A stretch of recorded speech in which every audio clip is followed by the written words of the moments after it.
In this video, we want to determine the sequence sine of 1 plus n raised to the 1 over n power converges or diverges.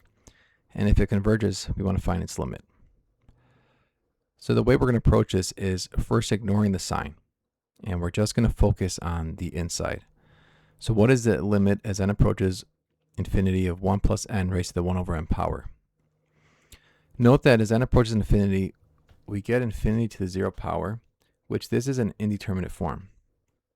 So what we have to do is take the log of both sides and then use L'Hopital's rule. So first let's define y to be 1 plus n raised to the 1 over n power. We can bring down the exponent by taking the natural log of both sides. So now we have the natural log of y equals natural log of 1 plus n over n.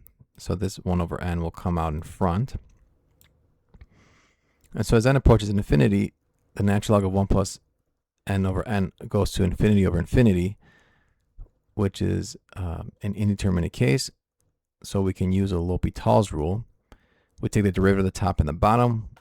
We get 1 over 1 plus x, or in this case n over 1. And as x approaches infinity, we get 0. So what we found was that natural log y approaches 0. And remember, to get y was 1 plus n raised to the 1 over n power. We need to exponentiate it, the limit. So if ln of y equals 0, that means y has to be e to the 0, which is 1. Okay, so that's what's inside the sine. So inside the sine function, the limit goes to 1. But then what happens to sine of 1 plus n raised to the 1 over n power? Well, because sine of x is continuous everywhere, the limit can go inside the sine. So we can have sine of the limit as n approaches infinity of 1 plus n raised to the 1 over n power. The inside we said was 1. So then this will approach sine of 1.